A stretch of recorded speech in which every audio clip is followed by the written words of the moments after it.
Value scope. Each-way racing tips from Steve Jones for Royal Ascot Friday on ITV.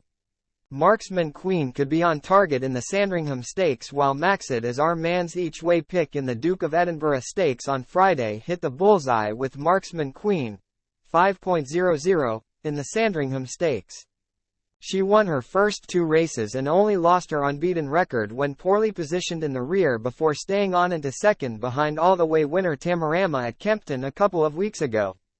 That was her handicap debut and she's clearly kicked off with a nice weight.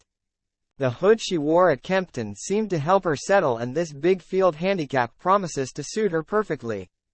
This will be her first run on turf, but that's not a worry as horses who do well on the all-weather tend to translate their best form at Ascot. She's got a low weight, so it's great John and Thaddy Gosden have snapped up Holly Doyle for the ride. Have 1 PT each way at 14-1. A couple of bookies are paying out on 7 places with Sky Bet going 8. Maxid, 3.40, hasn't won since his debut last year, but he looks primed to run a huge race in the Duke of Edinburgh Stakes. He is just the type to enjoy the demands of this race. His career best effort came in a red-hot Goodwood handicap last season when runner-up behind Secret State. He had a little chance on his return to action on testing ground at Chester in May, as he was held up in a race that was dominated by those that raced on the pace. The faster ground will also suit him much better. Have 3 PTS each way at 8-1 with 5 placed up for grabs.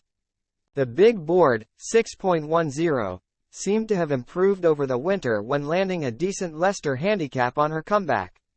That was over 6F, but horses with form over that trip have a good record in the shorter 5F Palace of Holyrood House Stakes.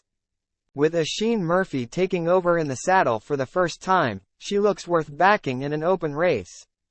Have 1 PT each way at 22-1 with most bookies paying 6 places.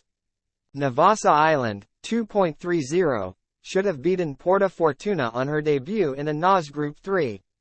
That race has a record of throwing up top-class winners. It was an astonishing performance first time out, and Michael O'Callaghan's filly looks to have a leading chance in the Albany Stakes. Have 2 PTS to win at 5-1.